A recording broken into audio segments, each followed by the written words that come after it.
Hello friends, मेरा नाम है शिवम और हम लोग कॉम्प्लेक्स नंबर का एक लेक्चर ख़त्म कर चुके हैं जिसमें आयोटा के बारे में हमने सब कुछ जाना है। कॉम्प्लेक्स नंबर होता क्या है, इसकी ज़रूरत क्यों पड़ी। आयोटा देखिए कॉम्प्लेक्स नंबर है, यही आयोटा से ही कॉम्प्लेक्स नंबर की कहानी शुरू हुई है। तो आयोटा एक इमेजिनरी नंबर है, ठीक, ये समझ में आ गया। अब देखो कॉम्प्लेक्स नंबर होता क्या है, कॉम्प्लेक्स नंबर को डिनोट कैसे करते हैं, ठीक, कॉम्प्लेक्स नंबर को जोड़ते कैसे हैं, घटाते कैसे हैं, दो कॉम्प्लेक्स नंबर बराबर कब होते हैं, क्या कोई कॉम्प्लेक्स नंबर एक दूसरे से बड़ा हो सकता है कि नहीं हो सकता है, ये सारी चीज़ें। प्योरली रियल क्या होता है, प्योरली इमेजिनरी क्या होता है, 0 प्लस 0 आयोटा ये क्या चीज़ है, ठीक, ये सारी चीज़ें हम लोग इस लेक्चर में कवर करेंगे। उस लेक्चर में मैंने लगभग सारी चीज़ें बता दी थी, उसका इतिहास वगैरह हर चीज़ को मैंने डिस्कस कर दिया था। इसमें अब ये नई चीज़ देखेंगे। देखो भैया कॉम्प्लेक्स नंबर को इन जनरल जेड से डिनोट करते हैं, जेड, ठीक, छोटा जेड है, जेड से डिनोट करते हैं। और ए प्लस आयोटा बी इस फॉर्म में लिखते हैं। ये क्या है हमारा अलजेब्रिक फॉर्म, अलजेब्रिक फॉर्म है कॉम्प्लेक्स नंबर का। और भी 2-3 फॉर्म है जो हम लोग नेक्स्ट लेक्चर में पढ़ेंगे। तो ये हमारा अलजेब्रिक फॉर्म है z equal to a plus iota b, यानी कि अगर कहीं भी आपको ये मिल जाए 2 + 3 आयोटा, 2 - 3 आयोटा, ठीक, -2 - 3 आयोटा, -2 + 3 आयोटा, ये सब कॉम्प्लेक्स नंबर है। कुछ भी इसके जगह कुछ भी हो सकता है। ये 5 + 0 आयोटा, यानी कि 5 भी एक कॉम्प्लेक्स नंबर है, यानी कि ये 5 जो है ये भी एक कॉम्प्लेक्स नंबर है। इसे हम इस फॉर्म में लिख सकते हैं ना, यानी कि जिस चीज़ को हम इस फॉर्म में लिख सकते हैं, जिस नंबर को, और दुनिया का हर एक नंबर, दुनिया का हर नंबर इस फॉर्म में लिखा जा सकता है। अब इसलिए दुनिया का हर एक नंबर कॉम्प्लेक्स नंबर तो ज़रूर होगा, ठीक। उसके बाद ये 5 को ऐसे लिख सकते हो, और ये 2 आयोटा, 3 आयोटा, 4 आयोटा, ये भी एक तरीके का कॉम्प्लेक्स नंबर है, ठीक। अब ये जो ए होता है, यानी कि ये जो ये पार्ट है, अब हम इसी से इन जनरल लेके चलते हैं और ये सारी चीज़ें आपको क्लियर होती चली जाएंगी। जो ये होता है ये आपका real part of a complex number होता है। कॉम्प्लेक्स नंबर का ये रियल वास्तविक भाग होता है, और इसे आर ई ऑफ जेड से लिखते हैं। और आर ई ऑफ जेड हमारा क्या है, इसमें ए है, ठीक। और ये जो बी होता है, ये आयोटा भी नहीं, ये सिर्फ बी, ये हमारा इमेजिनरी पार्ट होता है, यानी काल्पनिक भाग होता है, और इसे आई एम ऑफ जेड से डिनोट करते हैं, और I M of z equal to b है। अब आपको क्वेश्चन ऐसे पूछा जाता है जब दे देगा 5 + 3 आयोटा, ये हमारा कोई कॉम्प्लेक्स नंबर जेड है, इसमें जो रियल पार्ट है और इमेजिनरी पार्ट है अलग करिए भैया। अब तो रियल ऑफ जेड कैसे लिखेंगे, रियल ऑफ जेड 5 है, और रियल ऑफ इमेजिनरी पार्ट इसका क्या है, इमेजिनरी ऑफ जेड क्या है, 3 है। तो ये आपका सिंपल सा चीज़ हो गया है। अगर आपको कभी ये चीज़ भी दिया रहे तो अब रियल पार्ट और ये +3i। अब यहाँ पे आप इस प्लस का मतलब मैं आपको समझाना चाहता हूँ। ये प्लस का मतलब एक्चुअल में जोड़ना नहीं है। देखो जोड़ने का मतलब, एक रस्सी है दूसरी रस्सी है, दोनों को गांठ मार के ही साथ में रखा जा सकता है, इसलिए ये एक है और ये एक है, दोनों को गांठ मार के ही हम ऐसे रखे हैं। तो ये हमारा कॉम्प्लेक्स नंबर हो गया, इसको हम जेड से दिखाते हैं, और ये हमारा एक कॉम्प्लेक्स नंबर का अलजेब्रिक फॉर्म हो गया। 2-3 फॉर्म और होते हैं, उनको हम नेक्स्ट लेक्चर में डिस्कस करेंगे, कैसे डिनोट करते हैं सब पार्ट को, वो सब देख लें। अब प्योरली रियल और प्योरली इमेजिनरी का क्या कॉन्सेप्ट है भैया, प्योरली रियल और प्योरली इमेजिनरी का क्या कॉन्सेप्ट है। देखो यार, अगर कभी प्योरली रियल की बात होती है, मतलब प्योर मतलब शुद्ध रूप से रियल है सिर्फ, इसमें इमेजिनरी का कोई अंश तक नहीं है, यानी कि ये जो b है ये b = 0 हो गया, यानी कि a प्लस आयोटा b में अगर b 0 हो जा रहा है तो हमारा सिर्फ a बचेगा।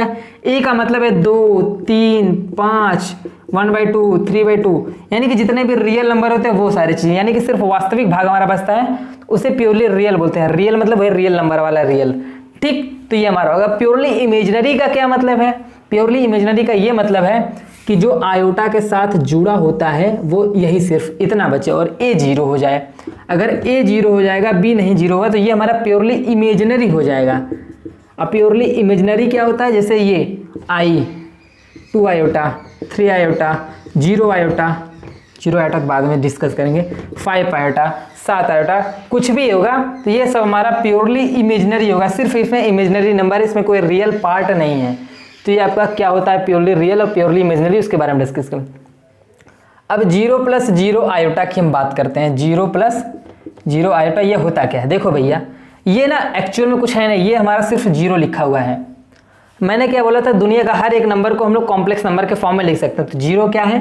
जीरो को हम जीरो प्लस जीरो आयोटा के रूप में लिख सकते हैं। ये सिर्फ जीरो है। ये प्योरली रियल भी होता है और प्योरली इमेजिनरी भी होता है। तो आपको ये भी पता चला दुनिया के एक ही ऐसा नंबर है जीरो जो प्योरली रियल भी है और प्योरली इमेजिनरी भी है। तो आई होप आपको ये सारी चीज़ समझ में आ गई होगी। चलिए इक्वलिटी ऑफ कॉम्प्लेक्स नंबर की बात करते हैं। दो कॉम्प्लेक्स नंबर आपस में कब इक्वल होते हैं उसकी बात हम करते हैं, ठीक। और इमेजिनरी पार्ट और रियल पार्ट को कैसे अलग किया जाता है मैंने आपको ये भी इसमें सिंपली बता दिया है। बहुत सारे क्वेश्चंस आएंगे, लगभग हर क्वेश्चन में हम आपको ये करके दिखाएंगे कि रियल पार्ट और इमेजिनरी पार्ट को कैसे अलग करते हैं। Equality of a complex number, मान लो एक कॉम्प्लेक्स नंबर है जेड, जिसमें a1 प्लस आयोटा b1 है और दूसरा है a2, ये सब कॉम्प्लेक्स नंबर है, ठीक है, आयोटा b2, ठीक। ये हमारा दो कॉम्प्लेक्स नंबर है। ये दोनों हमें ये बताना है z1 बराबर z2 ये तभी इक्वल होगा जब a1 बराबर a2 होगा। इसका कहने का ये मतलब है कि रियल पार्ट ऑफ z1 और जब रियल पार्ट ऑफ z2 आपस में इक्वल होंगे तब जाके ये इक्वल होगा। ये और ये इसके साथ साथ ये भी कंडीशन होने चाहिए कि इमेजिनरी पार्ट ऑफ z1 यानी कि b1 इक्वल टू b2 होना चाहिए, यानी कि इमेजिनरी पार्ट ऑफ z1 और ये जब दोनों कंडीशन सेटिस्फाई होगा तब जाके हमारा दो कॉम्प्लेक्स नंबर आपस में इक्वल होगा। जैसे आप देख सकते हो, बोलेगा 2 प्लस 3 आयोटा बराबर a प्लस आयोटा b है। ये दोनों कॉम्प्लेक्स नंबर है, आपस में इक्वल है। तो a और b का मान बताओ। भैया a का मान क्या है? 2 होगा। तुम जब इक्वल है दे दिया गया तो a का मान 2 होगा तभी जाके इक्वल होगा। और यहाँ पे b का मान क्या होगा? b का मान हमारा 3 होगा तब जाके ये इक्वल होगा। तो आपको आई होप ये इक्वलिटी का कॉन्सेप्ट जो है वो समझ में आ गया होगा कि इक्वलिटी क्या होती है। अब आपको ये एक बात नोट कर लो, ठीक, नोट। इसका प्रूफ वगैरह आप ना जानो तो ज़्यादा अच्छा है। इसको आप एक नोट के रूप में ले लो। नोट के रूप में क्या लेना है कि कभी दो कॉम्प्लेक्स नंबर को आपस में कंपेयर नहीं कर सकते कि कौन छोटा है बड़ा, सिर्फ रियल नंबर को कर सकते हैं। रियल नंबर जैसे 2, 5 हम बता सकते हैं इसमें कौन बड़ा है और कौन छोटा है, लेकिन कॉम्प्लेक्स नंबर में नहीं बता सकते कि कौन बड़ा है कौन छोटा है। 2 प्लस 3 आयोटा और 4 प्लस 3 आयोटा में हम कभी नहीं बता सकते कि दोनों में से बड़ा कौन है, ठीक। तो इस पर हम चर्चा कभी नहीं करेंगे। बड़ा किस लिए नहीं बना सकते? क्योंकि जो आयोटा ने काल्पनिक नंबर है, कल्पना से लिया गया हमारे, इसको हम अपने माइंड करें तो इसको हम बड़ा या छोटा डिफाइन नहीं कर सकते, हमारी ये कल्पना है। तो इसलिए हम इसको बड़ा या छोटा के रूप में हम लोग नहीं लिखते हैं। तो ये हो गया we can't compare to complex number, मतलब किसी भी दो का मतलब कॉम्प्लेक्स नंबर को हम कंपेयर नहीं कर सकते कि कौन बड़ा है और कौन छोटा है। अब algebra of a complex number पे आते हैं। अलजेब्रा मतलब ये होता है जोड़ना, घटाना, गुणा, भाग, और इसमें एक कॉन्सेप्ट मल्टीप्लिकेटिव इन्वर्स भी आएगा जब हम लोग दो का मल्टीप्लिकेशन सीखेंगे। चलो भैया सिंपली है एडिशन सीखते हैं। एडिशन क्या होता है? दो कॉम्प्लेक्स नंबर को जोड़े कैसे? एक कॉम्प्लेक्स नंबर है z और दूसरा कॉम्प्लेक्स नंबर z2, दोनों को जोड़ेंगे तो ऐसे दिखेगा कहीं न कहीं। अगर आपको इसमें z1 क्या है? a1 प्लस आयोटा b1 और z2 क्या है? a2 plus iota b2। देखो भैया अगर दो कॉम्प्लेक्स नंबर को जोड़ेंगे तो भी एक कॉम्प्लेक्स नंबर ही आएगा, ठीक। और जुड़ता कैसे? इसके रियल पार्ट आपस में जुड़ते हैं, यानी कि a1 प्लस a2 होगा, फिर प्लस इसके इमेजिनरी पार्ट आपस में जुड़ते हैं, यानी कि iota b1 plus iota b2। अगर यहाँ से दोनों जगह से हम आयोटा अगर बाहर ले लेते हैं तो हमारा ये बन जाएगा, यानी कि इमेजिनरी पार्ट आपस में जुड़ते हैं और रियल पार्ट आपस में जुड़ के ये एक नया कॉम्प्लेक्स नंबर बनाते हैं। अगर कहीं दे दिया गया z1 बराबर 2 प्लस 4 आयोटा और z2 बराबर दिया गया 3 माइनस 2 आयोटा, दोनों को ऐड करना है। अब z1 प्लस 2 z2 करना है, यानी कि इसका जो रियल पार्ट है उसको वापस में ऐड करना है, यानी कि 2 3 5, और यहाँ पे प्लस और माइनस है तो यहाँ पे चुपचाप आप प्लस लिखोगे, और 4 आयोटा में से 2 आयोटा घटाना है तो क्या बचेगा? 2 आयोटा, तो यहाँ पे आप 2 आयोटा लिख दिए। तो यही आपका एडिशन हो गया, दोनों को हमने जोड़ के ये लिख दिया है, ठीक। अब दो के घटाने की बात करते हैं। यही दो नंबर को हम चलो घटा के देखते हैं कि हमारा क्या आएगा। तो z1 माइनस z2 होगा। अगर z1 माइनस z2 हुआ तो इनके ये इसके जो रियल पार्ट है वो आपस में घटाएंगे ये तो प्लस ऐसे रहता ही है, ठीक है। प्लस ये सिर्फ आपस को जोड़ने के लिए है, रियल और इमेजिनरी पार्ट को आपस में जोड़ने के लिए है, तो ये तो ऐसे ही रहेगा। हम रियल पार्ट को आपस में घटाएंगे और इमेजिनरी पार्ट को आपस में घटाएंगे, ठीक। उसके बाद जब ये हमारा क्वेश्चन Z1 और Z2 है, अब इसको अगर घटाएंगे तो क्या आएगा, देखो भैया, रियल पार्ट को घटाएंगे आपस में, यानी कि 2 और 3 आपस में घटाएंगे तो -1 आएगा, और यहाँ पे प्लस का तो प्लस साइन ऐसे रहेगा ही। 4 आयोटा को 2 आयोटा घटाएंगे, मतलब 4 आयोटा है यहाँ पे, और यहाँ पे -2 आयोटा, यानी कि 4 आयोटा माइनस और -2 आयोटा करना है, तो यह क्या होगा, 6 आयोटा हो जाएगा। तो यहाँ पे 6 आयोटा लिख दो, -1 + 6 आयोटा, ये हमारा Z1 - Z2 हो जाएगा। अब देखो भैया, हम लोग जोड़ना सीख गए, घटाना सीख गए। अब जोड़ने की कुछ प्रॉपर्टी है जो हमने यहाँ पे लिखी, commutative, associative, identity and inverse. देखो यार, कम्यूटेटिव तो आप लोग समझते होंगे। कम्यूटेटिव का मतलब सिर्फ इतना है कि अगर Z1 + Z2 है तो ये Z2 + Z1 के बराबर होगा। अरे यार, 2 + 3 आयोटा पहले जोड़ो या फिर 2 + 3 आयोटा बाद में जोड़ो, बात तो एक ही है। सेकंड चीज़ क्या होगा, एसोसिएटिव है। यार पहले इन 2 को आपस में जोड़ो, फिर तीसरे को जोड़ो, या फिर इन पहले को छोड़ के पहले दूसरे तीसरे को जोड़ो, फिर पहले को जोड़ो, बात कहानी एक ही है। अब तीसरी बात आती है आइडेंटिटी। आइडेंटिटी मतलब मैंने आपको ये बताया था कि एक ऐसा नंबर, ठीक, एक ऐसा कॉम्प्लेक्स नंबर जिसमें एक ऐसा नंबर जोड़े कि फिर वही आ जाए, और पूरे कॉम्प्लेक्स नंबर में एक ही ऐसा नंबर है 0 जो इस कॉम्प्लेक्स नंबर में ऐड होगा, जो वही कॉम्प्लेक्स नंबर देगा। तो इस 0 को बोलते हैं एडिटिव आइडेंटिटी। ये सार्वजनिक है, ठीक है। आप कहीं भी प्रूफ इसको मान सकते हो कि जो 0 होता है वो आइडेंटिटी होता है, ठीक। अब चौथी बात हम देखते हैं क्या है, हमारा एडिटिव इनवर्स, यानी कि हमारा एक कॉम्प्लेक्स नंबर ऐसा होने कि हमारा 0 आ जाए, मतलब कि एक कॉम्प्लेक्स नंबर ऐसा, उसमें एक ऐसा कॉम्प्लेक्स नंबर कुछ और मतलब करना है, 3 टर्म करना है कि हमारा आइडेंटिटी आ जाए। तो यार हम -z कर देंगे, इसमें -z आपस में जोड़ देंगे तो हमारा 0 आ जाएगा, यानी कि जो हमारा -z होता है, यानी कि z है तो -z जो होगा हमारा वो होगा एडिटिव इनवर्स, ठीक। ये अलग चीज़ है, इसको आप सिर्फ जानते रहो, कोई इसका बहुत बड़ा रोल नहीं है इसमें, तो मैं जस्ट इसको सिर्फ बता दे रहा हूँ। चलो भैया, जोड़ना सीख गए, घटाना सीख गए, अब गुणा करना सीखते हैं। 2 कॉम्प्लेक्स नंबर का गुणा कैसे करते हैं, Z1 बराबर हम मान लेते हैं A1 + आयोटा B1, Z2 बराबर हम देख लेते हैं A2 + आयोटा B2, ठीक। सिंपल चीज़ है। अगर कहीं A + B आयोटा लिखा है ना तो बात एक ही है, तो घबरा मत जाना कि आयोटा B1 की B आयोटा, ठीक।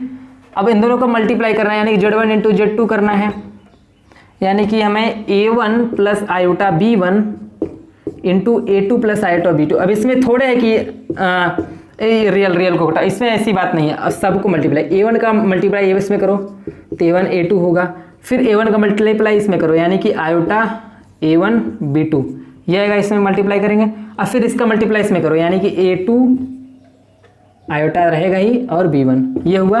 फिर आयोटा B1 को आयोटा B2 से मल्टीप्लाई करो, यानी कि आयोटा स्क्वायर B1 B2 हो गया। आयोटा स्क्वायर क्या होता है, -1, ये हम आपको बताए हैं, तो यहाँ पे ये बन जाएगा माइनस, ठीक। तो मल्टीप्लाई करने पे हमारा ये चीज़ आएगा। सिंपली अब 2 नंबर को हम आपस में मल्टीप्लाई करके दे सकते हैं, 2 कॉम्प्लेक्स नंबर को। 2 + 3 आयोटा है, इसको मल्टीप्लाई करते हैं 1 + 1 आयोटा, 1 + आयोटा, यानी कि 1 + 1 आयोटा, सिंपल चीज़ है, ठीक। 2 का मल्टीप्लाई 2 से करेंगे, 2 का मल्टीप्लाई 1 से करेंगे 2 आया, फिर 2 का इसमें करेंगे तो +2 आयोटा आया, फिर 3 का इसमें करेंगे तो 3 आयोटा आया, फिर 3 का इसमें करेंगे 3 आयोटा स्क्वायर आया। आयोटा स्क्वायर की वैल्यू -1 होती है, यहाँ पे माइनस हो जाएगा और आयोटा हट जाएगा। तब देख रहे हो 2 3 क्या हो जाएगा ये आपस में। अब जोड़ना घटाना तो आप जानते हैं, रियल को रियल से जोड़ेंगे, इमेजिनरी को इमेजिनरी से। 2 - 3 -1 हुआ, और ये 2 3 आपस में जुड़ के 5 आयोटा हो जाएगा, यानी कि इन दोनों का जो मल्टीप्लिकेशन होगा वो -1 + 5 आयोटा होगा। मल्टीप्लिकेशन आई होप आपको बहुत अच्छे से आ गया कि दो कॉम्प्लेक्स नंबर को आपस में गुणा कैसे करते हैं। ये चीज़ आपको बहुत सिंपल चीज़ है यार, इतना इजी है ना कॉम्प्लेक्स नंबर कि आप समझ नहीं सकते। कम्यूटेटिव क्या है, देखो पहला, अब मल्टीप्लिकेशन में यही चारों प्रॉपर्टी है। पहला कम्यूटेटिव यानी कि Z1 और पहले मल्टीप्लाई करो या फिर बाद में मल्टीप्लाई करो, आंसर वही आने वाला है। दूसरा चीज़ एसोसिएटिव यानी कि Z1 Z1 Z2 पहले मल्टीप्लाई करो फिर Z1 से करो, या फिर Z1 Z2 पहले कर लो मल्टीप्लाई फिर Z3 से मल्टीप्लाई करो। ये बहुत बड़ा चीज़ नहीं, इसलिए मैं इसको उतना एलिबरेट नहीं करता। तीसरी चीज़ आइडेंटिटी, यानी कि Z1 में ऐसा क्या मल्टीप्लाई करें, 1 ही मल्टीप्लाई करेंगे कि Z1 आएगा। पूरे कॉम्प्लेक्स नंबर में 1 ही ऐसा नंबर है जो किसी कॉम्प्लेक्स नंबर में मल्टीप्लाई करके वही नंबर दे देगा, यानी कॉम्प्लेक्स हो या फिर कोई और नंबर हो, 1 से मल्टीप्लाई करेंगे वही आएगा। इसे क्या बोलते हैं, मल्टीप्लिकेटिव आइडेंटिटी। ये चीज़ नोट करने लायक है, ये सब चीज़ मल्टीप्लिकेटिव आइडेंटिटी बोलते हैं इसको। ठीक, तो ये चीज़ हो गई। अब चौथे पे जाते हैं यार। चौथा क्या है, चौथा मल्टीप्लिकेटिव इनवर्स है। ठीक, यानी कि Z1 में कोई 1/Z1 एक ऐसा होगा जो बनाएगा, यानी कि Z में कुछ ऐसा होगा कि जो 1/Z कर देंगे 1 आएगा। ठीक, तो ये सिंपल सी चीज़ है और इसे क्या बोलते हैं, मल्टीप्लिकेटिव इनवर्स। अब यहीं एक छोटा सा कॉन्सेप्ट मैं आपको डिस्कस कर देता हूँ मल्टीप्लिकेटिव इनवर्स का, उससे आपको एक नई चीज़ समझ में आ जाएगी। मल्टीप्लिकेटिव इनवर्स क्या होता है आओ उसके देखते हैं। ठीक है, मल्टीप्लिकेशन की सारी प्रॉपर्टी डिस्कस हो गई। अब आते हैं मल्टीप्लिकेटिव इनवर्स पे अपने। ठीक, मल्टीप्लिकेटिव इनवर्स क्या होता है, इसको हम Z⁻⁻1 इसे Z इनवर्स बोलते हैं, या फिर इसे 1/Z भी लिख सकते हैं। अब 1/Z, अब किसी भी कॉम्प्लेक्स नंबर का मान लो 2 + 3 आयोटा दिया गया, बोला इसका मल्टीप्लिकेटिव इनवर्स यानी कि गुणात्मक प्रतिलोम, हिंदी में बोलते हैं गुणात्मक प्रतिलोम ज्ञात करना है 2 + 3 आयोटा का। कैसे करेंगे भैया, अगर इसका गुणात्मक प्रतिलोम यानी कि ये Z दिया गया है, अब हमें Z इनवर्स निकालना है, तो क्या करेंगे 1/2 + 3 आयोटा कर देंगे, ये हो गया। ठीक, और आप एक बात आज गांठ बांध लो। क्या गांठ बांधना है कि जो आयोटा होता है ना वो कभी डिनोमिनेटर यानी कि हर में नहीं होता है। ये डिनोमिनेटर में आयोटा नहीं रहना चाहिए, बहुत बड़ा क्राइम है ये। अगर आयोटा डिनोमिनेटर में आया तो इससे बड़ा क्राइम कहीं नहीं है। हमें आयोटा अपने आंसर में ऊपर लेके आना है। अगर आयोटा ऊपर में लेके आना तो एक तरीका हम आपको बताते हैं। ये जो क्वांटिटी दी गई है, इसी क्वांटिटी का अगर यहाँ पे प्लस है तो यहाँ पे माइनस करके ऊपर नीचे मल्टीप्लाई कर दूँ। अगर ऊपर नीचे आप मल्टीप्लाई कर रहे हो तो ये आपकी एक चीज़ आ जाएगी। इन दोनों को आप मल्टीप्लाई कर ही लोगे, आपको ये वाला फार्मूला तो याद होगा ना, a + b × a - b। इसको क्या बोलते हैं, a² - b²। तो ये तो a + b और a - b लिखा गया है, यानी कि a² यानी कि 2 दूनी 4, b² - b² यानी कि 3 आयोटा का स्क्वायर, यानी कि 3 × 9 आयोटा का स्क्वायर -1 होता है, यानी कि यहाँ पे माइनस माइनस प्लस हो जाएगा, आयोटा स्क्वायर गायब हुआ और 3 × 9 हो जाएगा, यानी कि 9 × 4 = 13 हो गया, और ऊपर 2 - 3 आयोटा रहेगा ही। अब हमारा आयोटा ऊपर आ गया, अब हमें तसल्ली मिल गई, 9 × 4 = 13 होता है ना। अब देखो अलग अलग कर सकते हैं, इमेजिनरी पार्ट अलग कर लो और रियल पार्ट अलग कर लो। रियल पार्ट आपका हो जाएगा 2/13 और प्लस में कर लो, इमेजिनरी पार्ट आपका हो जाएगा 3/13 × आयोटा। ये आपका हो गया मल्टीप्लिकेटिव इनवर्स इसका, जो आपका हम Z लिखे थे, Z बराबर आपका 2 + 3 आयोटा था ना। इसका जो मल्टीप्लिकेटिव इनवर्स यानी कि जो Z इनवर्स निकला है वो आपका निकला है 2/13 प्लस -3/13, यहाँ पे 13 रहेगा और ये आयोटा हो गया।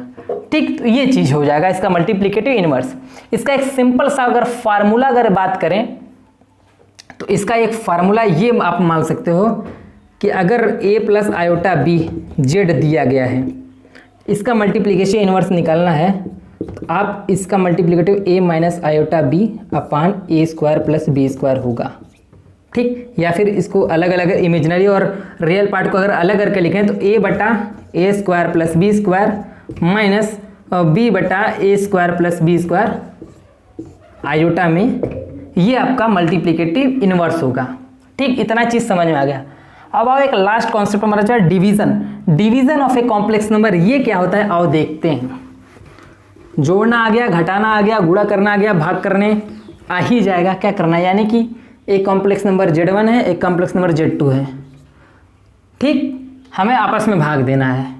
भाग देने वाली कहानी भैया, यानी कि मान लो 2 + 3 आयोटा 4 + आयोटा, दोनों को आपस में भाग देना है। दो को हम कंपेयर नहीं कर सकते कौन बड़ा है कौन छोटा है, इसलिए भाग आराम से दे सकते हैं। ठीक है, अब भाग हम देंगे कैसे, हम आपको बताए थे कि आयोटा निगेटिव में नहीं होना चाहिए, तो यही इसको पॉजिटिव में कर दो, मतलब ये हटा दो। अब इसको हटाने के लिए निगेटिव में जो ये लिखा गया उसका जस्ट निगेटिव यहाँ पे लिखते हैं, यानी 4 यहाँ प्लस की जगह माइनस करके यहाँ पे लिख देते हैं, 4 माइनस यहाँ पे लिख देते हैं। अब ये आपका आ जाएगा a plus b, a minus b, यानी 4 चौक 16, और प्लस बी यानी कि a square plus b square होता है, प्लस आयोटा का स्क्वायर क्या होगा 1 होगा। ठीक, अब जब ये 1 हो जाएगा तो नीचे 17 हो जाएगा, और इन दोनों का आपस में मल्टीप्लाई कर देंगे, 2 चौक 8 माइनस 2 आई, इसमें क्या 3 चौक 12 आई।